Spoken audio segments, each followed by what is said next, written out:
Hello and welcome to this month's session of Empower Her Music, an initiative by IPRS in association with Dolby India and Artists Aloud. So sound has long been an integral part of entertainment, be it audio, visual, or just sonic. This has ensured that the entertainment industry in general and the sound artists and the sound technicians in particular have been striving throughout history to create better quality of sound when it comes to production and also when it comes to the audience having a higher, better listening pleasure. So in today's session, which is titled The New Era of Music, one of India's finest sound guy, Mr. KJ Singh, popularly known as Paji, and the senior content services engineer for Dolby Atmos India, Bhaskar Pal, to discuss changes in sound production technologies over the years, how has that evolved, and all that. So first, I'll go to the big man here on my right, Mr. Paji. So now I won't say you have been way too long in the industry. I would just say in the short time that you have spent in the industry, how has your experience been? You've seen technology change from schools to what we are right now in the atmosphere. So how has it evolved?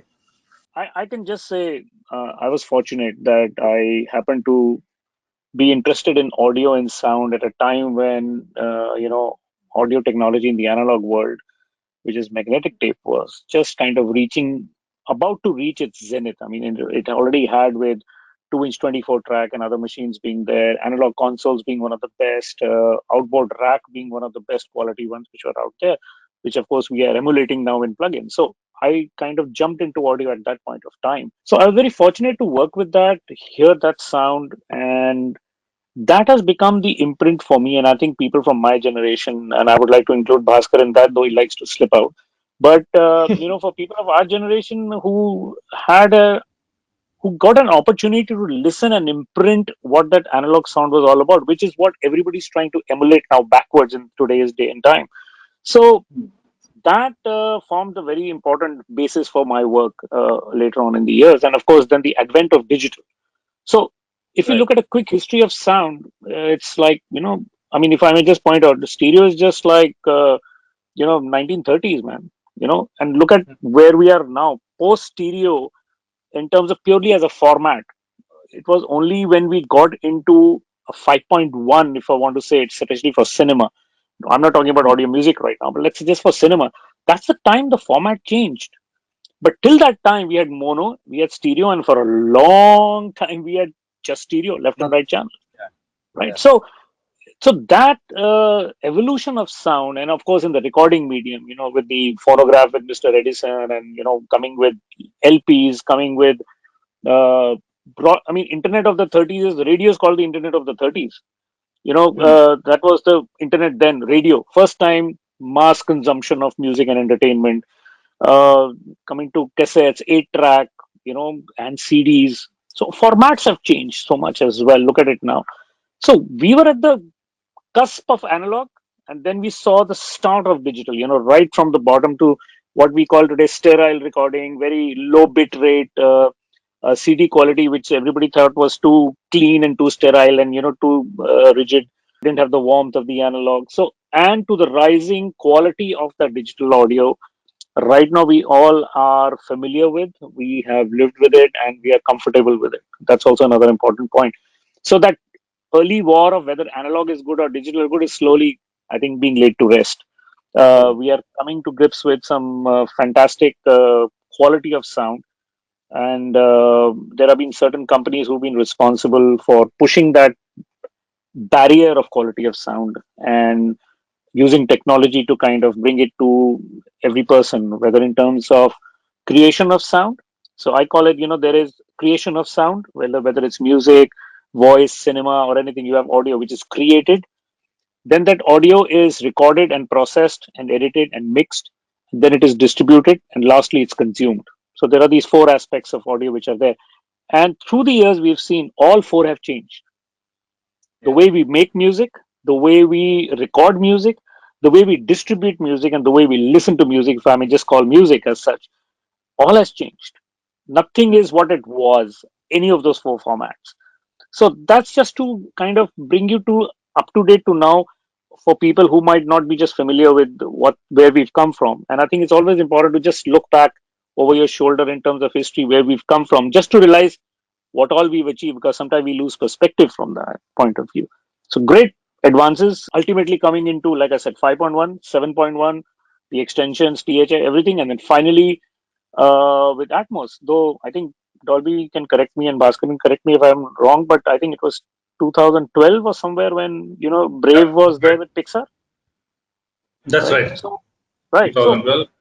we are looking at a 9 year a 9 year old technology which has already been there 9 years, and so they've been pushing it out there in cinema, and now it's in Dolby Music as well. So Atmos is there. So we are in beginning to just take baby steps in terms of coming to understand this format and the advancement in technology to kind of figure out how we are going to again do all those four things.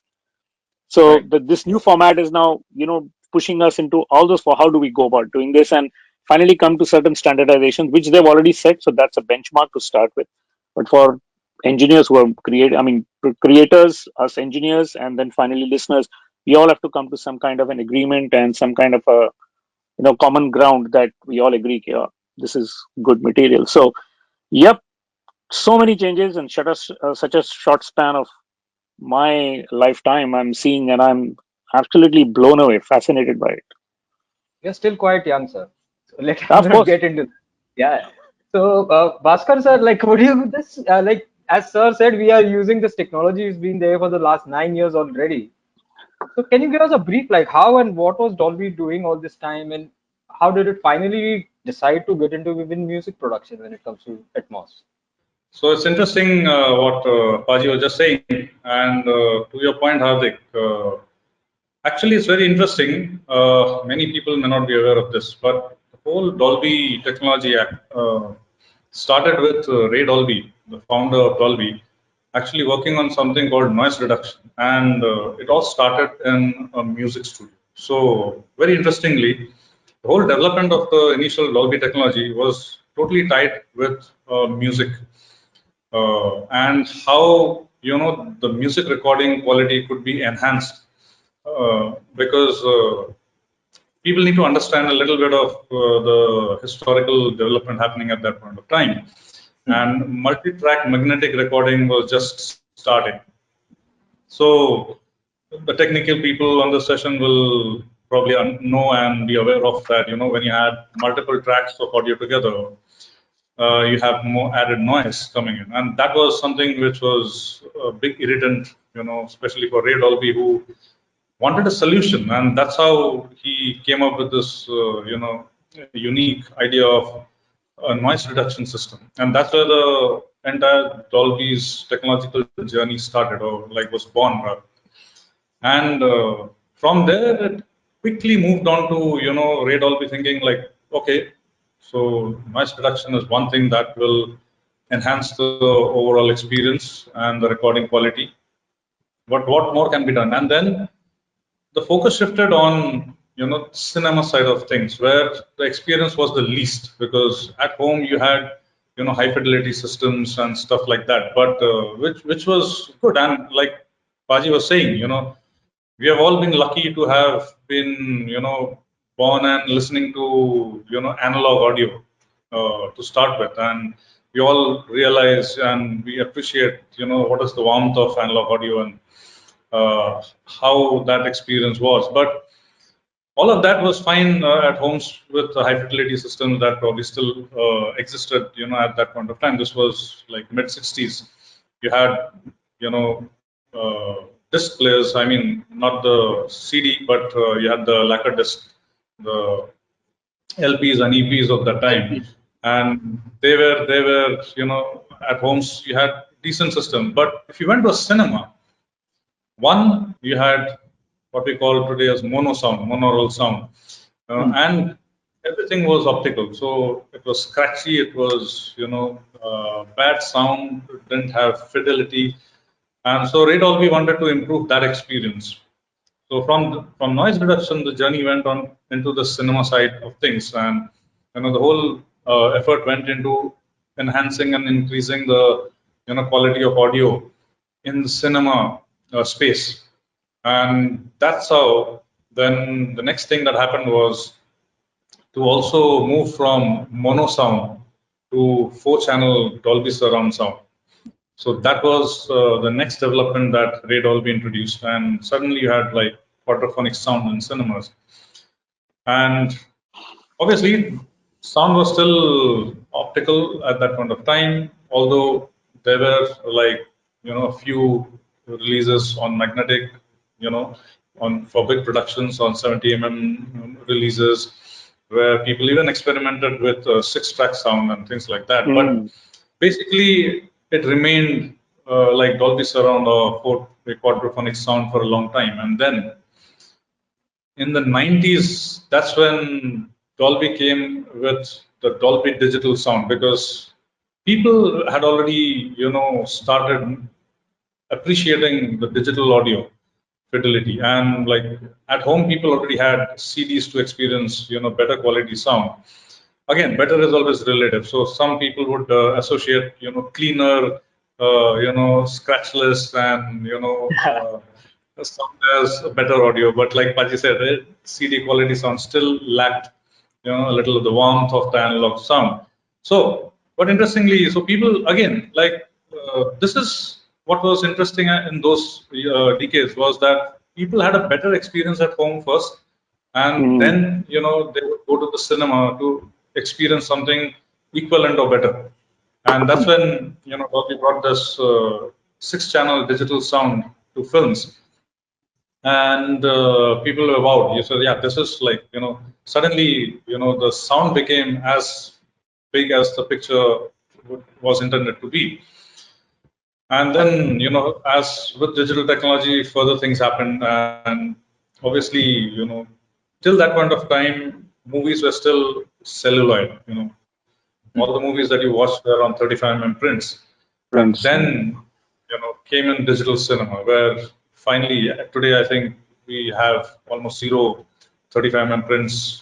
Just very few specific, uh, cases would exist around the world as.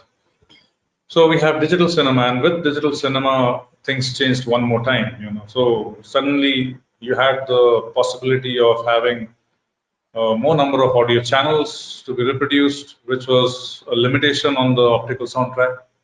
And then Dolby introduced Dolby Digital 7.1 surround sound. So again, this was a great step to kind of match the 3D visuals, and at that point of time, so it's interesting how certain things get tied to each other. So at that point of time, 3D movies were, quite popular, and suddenly, people felt that 5.1 surround was not doing enough justice to the three-dimensional visual experience that you had, and 7.1 Dolby surround kind of tried to bridge that gap and give that experience, so that the audio would match the three-dimensional visual better.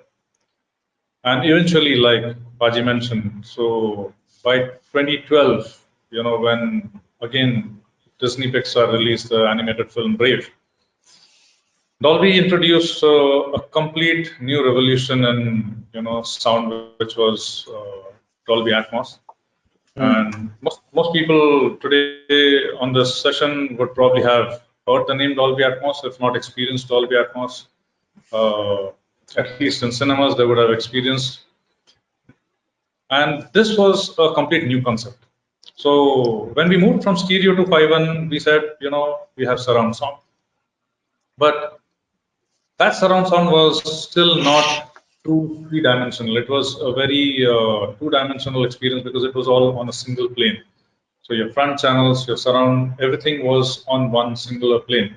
And while you had like front left to right or front to back movements and placement possible for your audio, but you had nothing that would give you a sense of the height dimension. So that was still missing, and that is what was most interesting to add to the audiovisual experience. And in Atmos, we brought in the height dimension, but that was not the only important difference. The most important difference was the whole approach to audio. Till like 5.1 or 7.1, what we had was a very channel-based sound mixing and sound reproduction approach, which meant that all the sounds that you attempted to distribute, to kind of create that interesting sound mix, would be tied down to those 6 or 8 channels of sound only, and which was to a creative engineer or a sound designer, it would be very limiting because you're not able to explore this full three-dimensional space around you, and you're limited to just one single plane in the middle. Just think of this whole sphere or hemisphere, and you're only on one plane of it. So with Atmos, the new concept was what we call today as object-based audio. And while I don't want to get into technical explanation of it, but the way I love to explain this is how we perceive sound in real life. In real life, as you would realize, we listen to various sounds, coming from every possible direction, either in front of us, or to our side, from our sides, or from the back, or even from overhead. And every single sound that we perceive actually originates from a singular point in the space around us. It is always like a singular point source that the sound originates from. And that is the concept, what we say is object audio. So we kind of objectify each source of sound that we want to hear, and we take it as an object and place it in this three-dimensional space around us. And that is how, when you eventually listen to the final sound mix in Dolby Atmos, you feel it's something totally different, and you are as a listener in the middle of that entire sound field where all that action is happening. So you're totally enveloped and immersed in that experience, and that feels more lifelike, more realistic, and you can sense the depth of sound, the direction of sound much better. And if there is movement, that movement sounds so much more accurate and precise. So that is what Dolby Atmos is. I don't want to use any technical terms to kind of explain that. And this was again, like most other Dolby technologies, something that originated in the cinema, but today has moved not only into our homes and living rooms for AV content, but most interestingly, like what started off, as an experiment in the music mixing studio with noise reduction. So we have come back a full circle, and now we have Dolby Atmos technology also for the music that we create today. And that is where I think we have really, made that big leap to kind of eventually move away from the 60, 70 years of, just listening to nothing else but stereo. And while stereo music was great, but you had a lot of limitations. You could never experience music the way you enjoy, for example, live performances. And I think nobody on this session will kind of disagree that when you listen to a live performance, you find it so much more interesting and so much more engrossing. That is because you can feel so much of that music around you, and not just from two speakers in front of you reproducing that music. So that is the whole feeling that a Dolby Atmos music would be able to recreate. Give you that full immersive feel. And it's like some of the musicians and artists have explained that it kind of actually helps to understand the soul of the music better. So yeah, so that's the journey. That's all the development that has happened around audio technologies and surround technologies, and even specifically to music today. So yeah. On that point, I would like to ask Paji. Paji, you have always maintained whenever I've spoken to you that for a sound guy behind the console, it is very important to get into the psyche of the composer or the singer or whoever's come up with their content to you. And you've been like, chasing technology. You're a proper geek, I will say. I know that. And you've been chasing technology all the time. So has it been difficult to try and get into their mind that this is a better technology, this will give you a better immersive experience? Has it been difficult to explain it to them, or it has been a piece of cake for you? Nothing is a piece of cake, my friend. Nothing, especially a newer format, technology, Yeah. design, fashion. Nothing is a piece of cake. It takes a lot of conviction. That's why you see, if again you go back to history, if you see any new technology, any new innovation, there'll always be resistance because it's trying to break your set comfortable norms of what you are used to, and to kind of Hmm. come to terms with, come to understand and accept that this something new might be better will take Hmm. time for a lot of people. So you will get the people who have conceived of it, visualized it, and who are the visionary, who have their early band of conversion people who will, like, accept and say, yes, I understand what you're saying. So you have your early band of core people, and then they start spreading out and kind of take it across to everybody else. So in this case, Mr. Ray Dolby's vision passed on to the Dolby staff and people, engineers. Now it is the actual engineers who are actually mixing in Dolby Atmos. I would say we are the first wave of people who have to be converted, because if we are not convinced and we are not mixing it right, how are people going to enjoy it? So, Right. in that sense, yes, and it'll take time, boss. You have to accept, again, like you said, 80 years of one format is ruling. It's like 80 years of something you've got used to, and then suddenly you are being thrown into something which is totally different in terms of how you're going to absorb that soundscape. Is not going to be an easy thing. We've always learned 2D platform. See, soundstage. What when we mix as engineers, we call it, we have to see the sound stage. When we see a live show, there is a sound stage. Yeah. They tell you, imagine how wide your sound stage is going to be, left to right. Nobody tells you front, back, or top, bottom. The only sound stage is conceived of as just left to right. It's a 2D Ah, platform. So we are mixing right. to that so many years, Ah, and our experience and our skills have all been towards trying to juice the maximum out of it as much as we can. And suddenly now, like Bhaskar said, I want to hear a particular instrument which is just a little out of that soundstage, but a little up and to the right. Now, again, very rightly said, it's object based. That means, where do I want to put this object? It could be in between speakers. So earlier we were saying left, right speaker, center speaker, behind speaker, or side speaker, and we were all going towards speaker. What about the space in between the speakers, my friend? Who's going to look at that? So we were kind of creating phantom images between, like we do with stereo. The voice, there is no speaker in the center, na, but you hear the voice in the center in stereo. We all do that. Yeah, that's a phantom image which has been created. But now you have physical speaker. You say, "Ha, center speaker hai, so this is good." But now they are saying, "Boss, don't worry about the speaker. Make it invisible. Nikal those go. ah, This is your space. How you live life." And where do you hear this bird chirping from? I mean, it could be up, down, left, right, wherever. Don't worry about the speaker. Just put the object there. It'll emit the sound from there, and then you decide how it's going to emit outwards, up, down, left, right, wherever.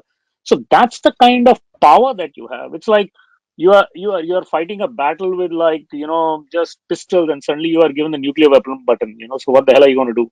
So it's like that much power in your hands as a mixing engineer, I would say. But it takes time. I mean, me definitely, it's been a amazing discovery time. I remember doing a film mix about 4 years, 5 years back in Dolby Atmos, one of the last films we mixed at Real Image in Atmos on music. And I was introduced to Atmos at that point, and it was a last minute jump, where we were doing it in 5.1.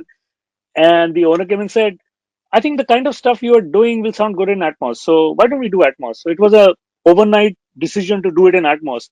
And I okay. was given a crash course in Atmos by Hari, the Dolby guy there, who was very patient, who still is very patient, and he's going a long beard because of his patience.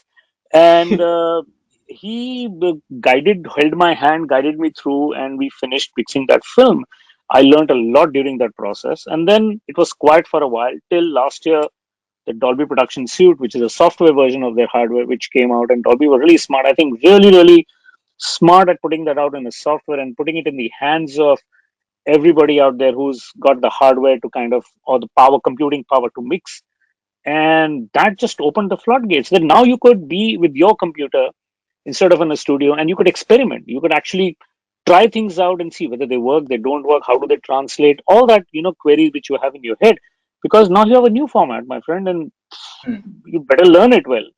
So yes, it will take time, and I think another interesting thing which is going to develop is that for first few maybe years, you will see a lot of emulation in Atmos of the earlier stereo thing, Hmm. because everybody's trying to capture that and just do a little bit extension, because we are still a little scared to experiment. We don't know.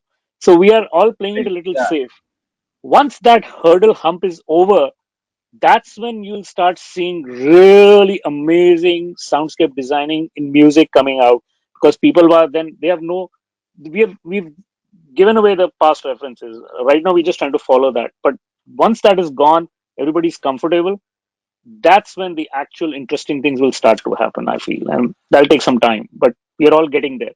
Even as creators, mixing engineers, even as listeners, even listeners are now saying, okay, so how close it to the stereo, how close it to the original, everybody's still trying to get that. But once we are over that, that's when it's going to explode, in my opinion. So you have fired many a pistols all these years. Now I'm waiting for you to press the nuclear bomb, and on that I would ask Bhaskar sir. Sir, as Paji was just saying, we are traditionally very India. As I'm talking about the India market, okay. Traditionally, we are very averse to experimentation, especially when it comes to the musicians. Okay, so and from you, Hmm. when Dolby entered the music space, music production space, recording space, was it you had to did you have to hard sell the product out, or were people receptive, more receptive than you would have thought, or lesser?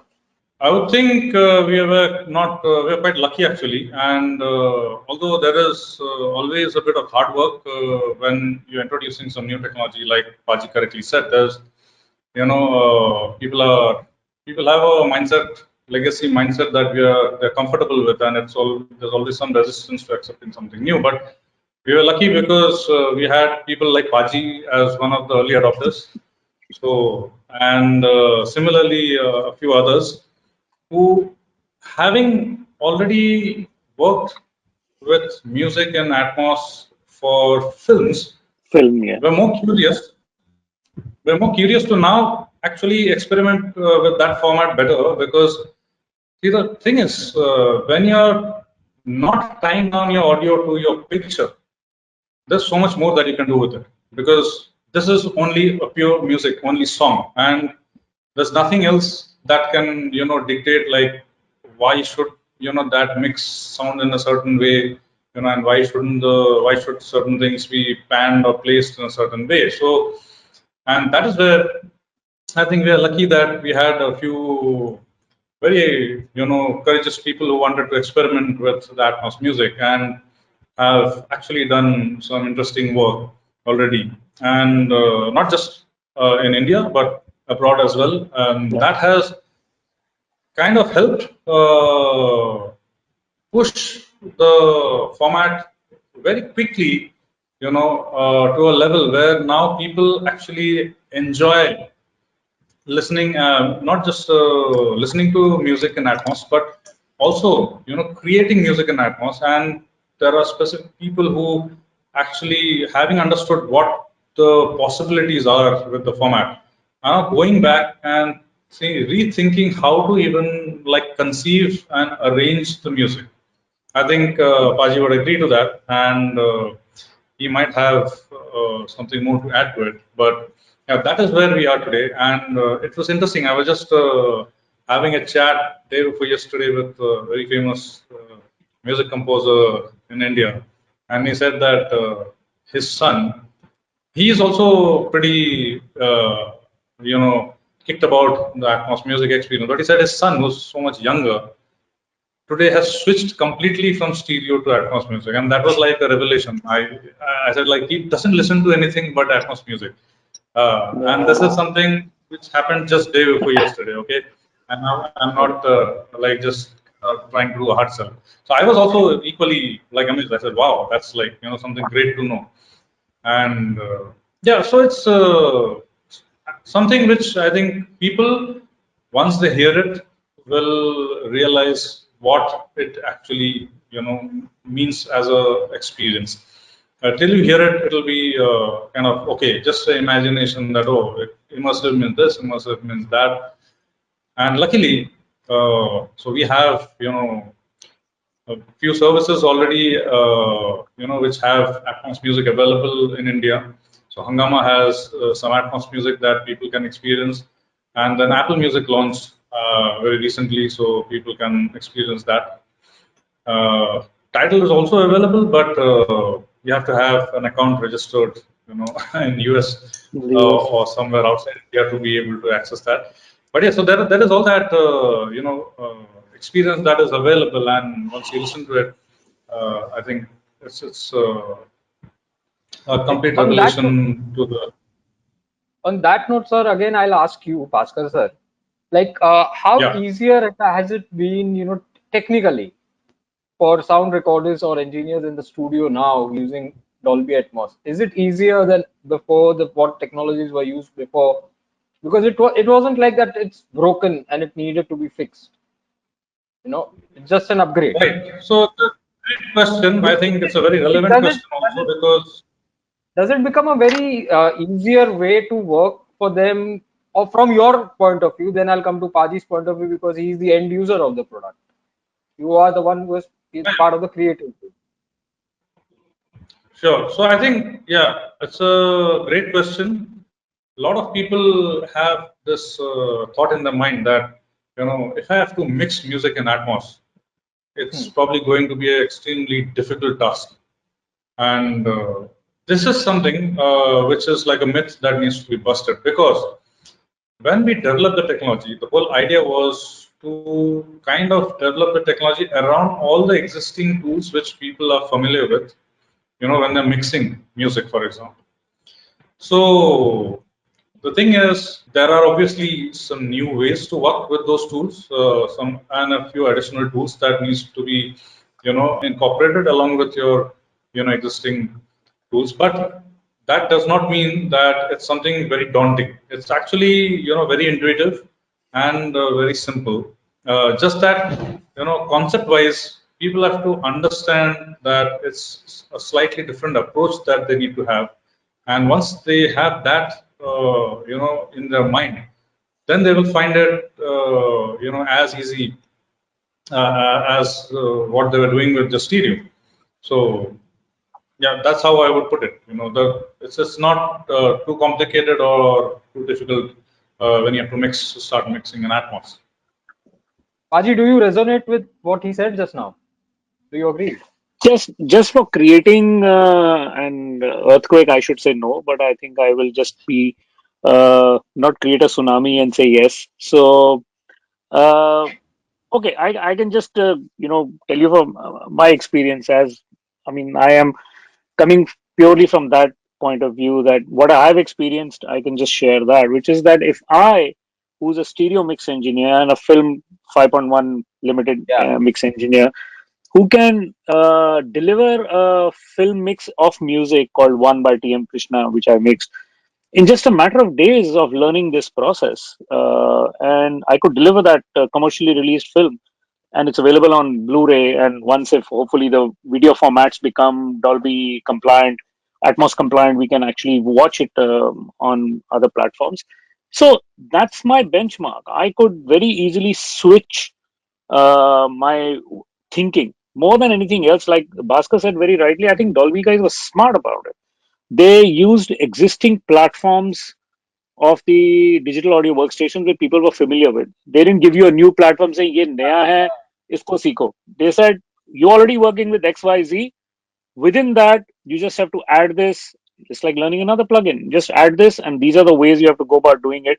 And once they are set, you can save them as a preset and just call them up every time as well. So it's like when stereo first came out, even then from mono, people had to learn.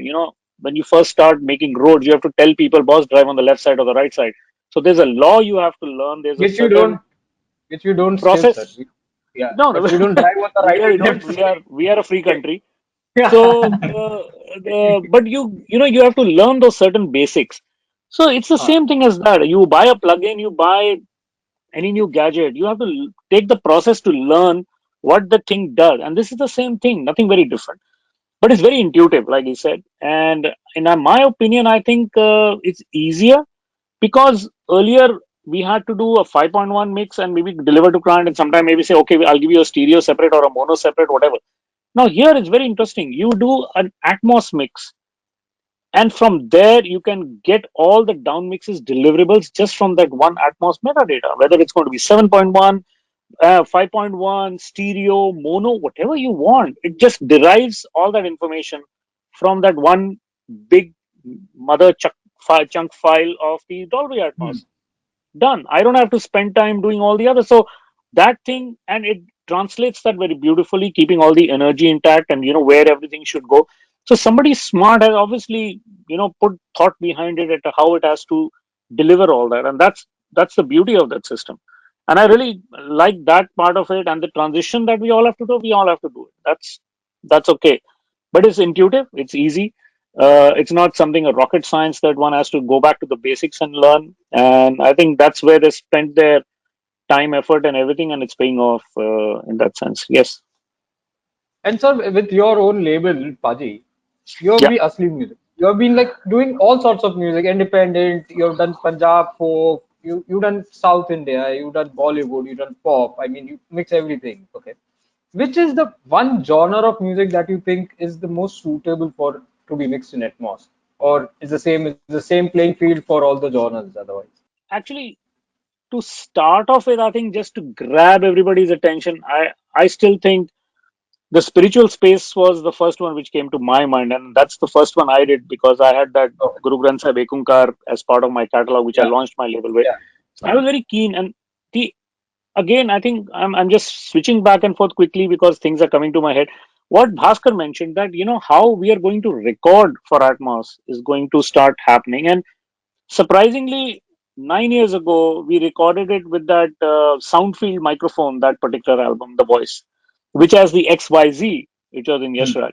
So that had the height information already encoded, and we were only using the stereo part when we launched it. So when I got those tracks out to mix in Atmos, and I was surprised, oh, I'd forgotten that it actually had an XYZ. And I remember Hmm. maybe calling Bhaskar or Hari and to check, hey, I have this encoded material. Now, how do we use it in Atmos?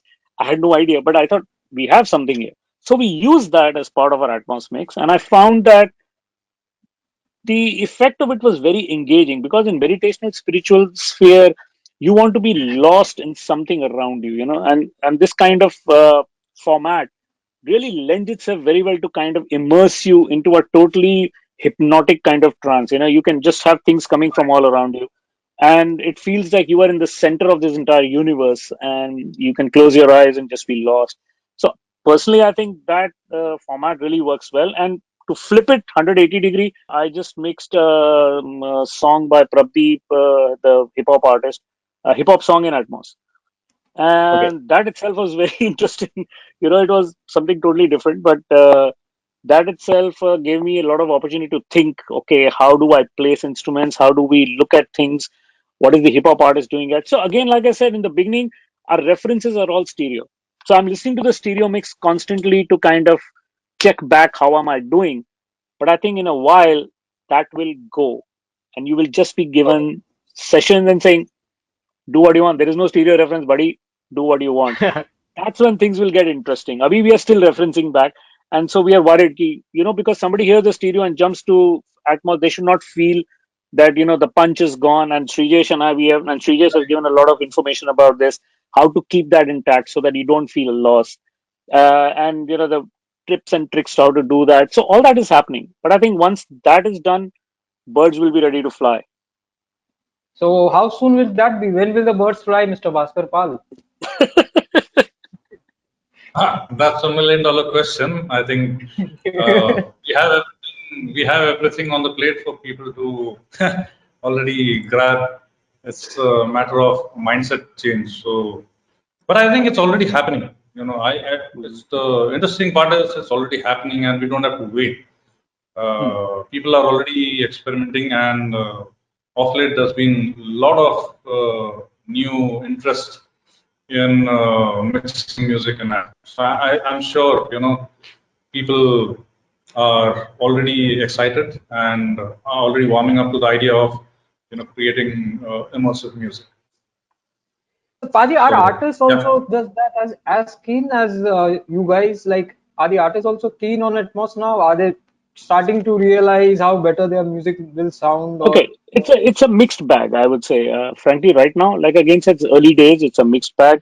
Some of the again artists who have come from the analog era and who have come from stereo very strongly intention in yeah, mind, uh, they want to hear it. They'll say, okay, you have my song. Can you do it in Atmos and show me what it sounds like? I mean, so they want to actually compare and hear it. What is the difference that everybody's talking about? So yes, that will happen. And like I said, it's early days, and so people want to hear the difference before they are convinced. Some of the newer artists, like I said with Prabdeep, he was absolutely excited. I mean, he just jumped right in and said, "Please do this song, Papi." And once it's out there, I want to do the whole album again. And in fact, his next album, which he's writing right now, he wants to start thinking about how to record it in, like so that it's Atmos friendly. So he's okay, actually excited about doing that process, which I again wanted to mention that long time back I met Mr. Jeff who works at Air Lindust in UK, and he was recording everything with a Decca tree, even if it was a flute solo line. He was recording everything in 5.1 already. The recording format was 5.1, and I was just thinking back the other day that I need to speak to him, because he was already ahead of the curve thinking ahead, and now if he has to mix all those in Atmos, it'll be so much fun to actually have all that extra detailed information of each instrument already in a surround format, which just has to be kind of placed where it needs to be, and that's going to start happening. So recording formats actual from the source is not going to be any longer a one mic kind of pinpointed source. That's going to start changing. At least a stereo, if not a Decca Tree 5.1 or a holographic recording. All those things will start coming into play right now, I think. ORTF, stereo, binaural, Blumen, everything will start coming into importance right now, which earlier was actually a very, very, very niche kind of thing in the music space. And that's something else which Bhaskar mentioned. I really want to point out. Dolby Atmos music and Dolby Atmos for cinema are like different things, because here you're not following a story or a narrative or yeah. dialogue moving. You are totally free to kind of mix in the kind of headspace that you actually want, and which is scary and liberating at the same time. So the play is about to start, but Bhaskar sir, how cost effective will be the toys? Are they going to be like really cost effective for everybody in this country, Okay. especially the Yes, regional segment great of the question. In country? fact, great question again. I think, in fact, I was just thinking about it when you talked about, how easy it would be to be creating music in Atmos. Hmm. So there's one more thing that I wanted to mention at that point was also about how easy is it to get started mixing music in Atmos. So in fact, the kind of tools that we have is like you don't have to go into a big fancy studio with all those multiple speakers and a heavy duty workstation that will allow you to then mix Atmos. Yes, while that is like the recommended setup for the complex mixes to be achieved on, or for that ultimate experience in a studio environment, but as somebody who wants to just get started to even experiment with Atmos music mixing, they can do so with as little as or as simple as just a MacBook, I mean a laptop, a pair of headphones, and the Dolby Atmos production suite software, along with their chosen DAW. So there are multiple DAWs that already support Atmos music creation. So starting from Pro Tools, Nuendo, and then your music focused DAWs, which are Logic X, Ableton Live. So they all support Atmos content creation. And if you're working on any of these, you can start off right away. And if you go to our website, so there are a couple of handouts there which you can share, and that will tell you, that we have some free we used to offer. So we have the Dolby Atmos production suite, a 90-day trial license. You can download the software for free. The Atmos Music Planner, which is the most essential tool to allow you to do all your 3D placements and movements for your music with a lot of automated sequencing and stuff like that, which is really cool.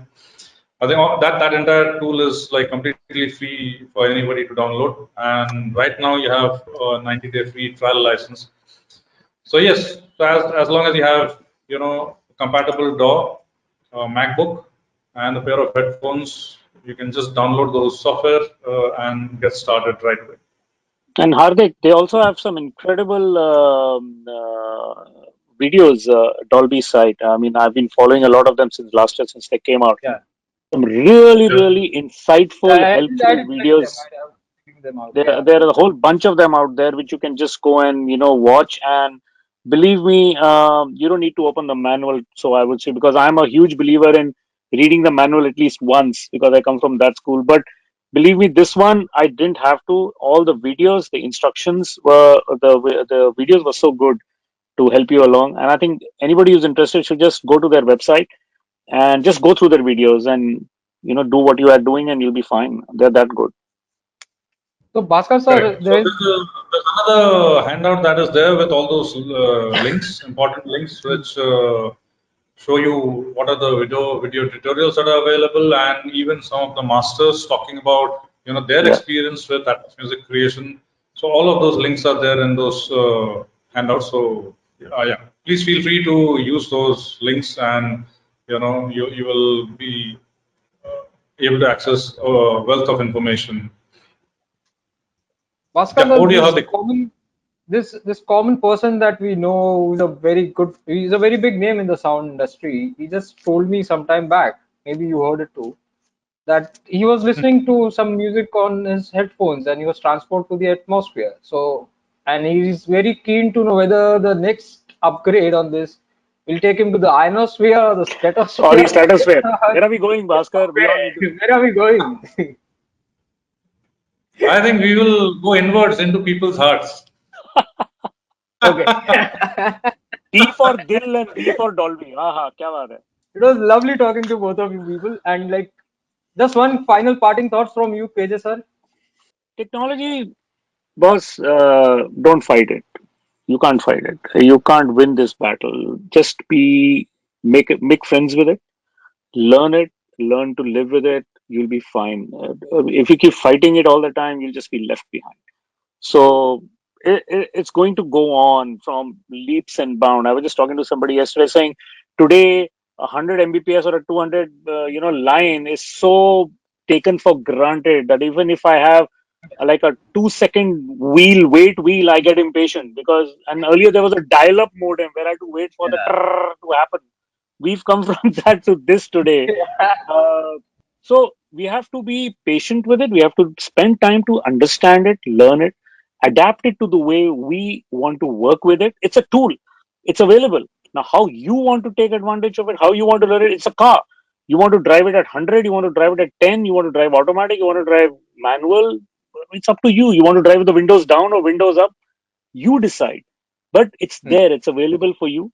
And I think that's the exciting part for me, to kind of see the evolutions which are happening in technology and the music process. Yes, there will be hurdles. Yes, there will be things which sometimes don't work out, and there are things which really work out. And because of that, it's like the building a pyramid. Things kind of make not Yeah. work, and then you kind of arrive at a final solution. And that's how it is happening. And work with it. Be patient with it. It's going to be it's very interesting times ahead. And I think we are very lucky that we've seen this entire graph and now with So, Dolby Atmos. yeah. जो star Wars में हम देखते थे चीजें ना, अभी लोग already rocket में जा रहे हैं प्राइवेटली. तो hey boss, it's happening in our life time. Yeah. Bhaskar sir, what if someone really wants to fight Dolby Atmos? Like I want to fight this technology. I'm not adapting to it. How are you going to like make broker a peace out there? No, so I strongly believe that everybody has their own individual choices, but the proof is in the eating. The proof of the pudding is in the eating. So Yeah. once people experience it themselves, only then will they realize what is the worth, and I would say that, don't go by what others are, talking about. Right. Try it out yourself. Try it out yourself, because your creativity may be at a different level from somebody else's, and you might want to express yourself much more than, that other person. You might be more progressive than the other person. So, just try it out. Try it out, check it out yourself, and then, you know, take your, decisions, or, kind of come to a conclusion. Don't go by what people are saying, other people are saying. If you hear things like, okay, Atmos is extremely difficult, Atmos is not for every genre of music or whatever. Those are all myths again. So you must explore it yourself and figure it out.